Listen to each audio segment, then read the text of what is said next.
आपल्यावर असं काय होईल आपल्याला वाटलं बी नव्हतं.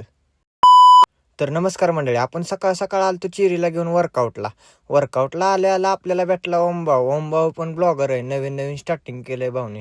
भाऊला सपोर्ट करा, आयडी तुम्हाला मेन्शन करतो कमेंट बॉक्समध्ये. आपल्या चिरीला वर्कआउट देऊन आलो माघारी घरी आल्यात जेवायला बसलो. म्हणलं जायचंय दुकान उघडा, त्याच्यामुळे खाऊन घ्यावं. पोट गच तर आपण गच. तर नुसता दुरळा आपण वडली पनीरची भाजी आणि चपाती सकाळ सकाळ खाऊन झाल्यावर म्हणलं चला आता दुकानाकडे. लय वेळ घरी बसण्याचा अर्थ नाही. मग गेल्या दुकान उघडलं, सगळा सेटअप लावून घेतला. तोपर्यंत आपल्याला कस्टमर चालू झालं.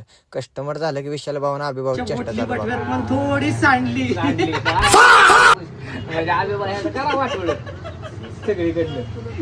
चेष्टा संपली ना, आला आपला डॉली भाऊ म्हणला चहा पिऊन बघा एकदा, आज एकच नंबर क्वालिटी केली. मग आम्ही पण घेतला एक अर्धा कप. अभिभाऊ मी सगळ्यांनी घेतला, प्याला चहा. डॉली भाऊला म्हणलं क्वालिटी एक नंबरच झाली. तुम्हाला तर माहिती आहे आपल्या आयुष भाऊचा आज बर्थडे, त्याच्यामुळे त्याला बी घेतला बोलवून आणि सगळे पोरं आज बोलवून घेतल्यानं मग आपला विषय झाला. वर गेलो सगळे. आपला हापचटी बघा इकडे तिकडे कसा बघतोय. विठ्ठल भाऊने घेतला आपला केक उघडायला आणि काही विषय नक्की काय कळला नाही. मोरे सरकार लिहिले केकवर.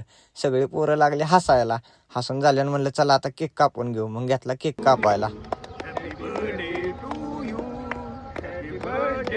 तर केक कापून झाल्यावर आपली झाली चेष्टा चालू. तर आपली हापचडी लांब पळायला लागली. मग जाऊन द्या म्हणलं. आपला आयुष भाऊ लागला माझ्या दगडानेच मागं. म्हणला केक बिक काय लावू नको म्हणला, बाद झाला आता, लय झालं केक लावून. जाऊन द्या म्हणलं, चला कॅन्सल केक लावायचं. चला म्हणलं जाऊ आपण घरी. तर आपली बुगाटी काढली ना, आपण चाललो माघारी घरी. तर आपलं मांजर बघा कसं नुसतं इकडे तिकडे बघतं. या विषयच नाही.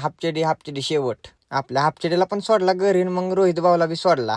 आपण तिथनं आलो माघारी निघून. एकटाच गाडी होतो, वन मॅन शो. इकडं तिकडं काही विषय नाही भावांनो. तुमच्या भावाला सपोर्ट करा फॉलो करून, आणि लाईक बी करा आणि कमेंट बी करा. ओके मध्ये नियोजन.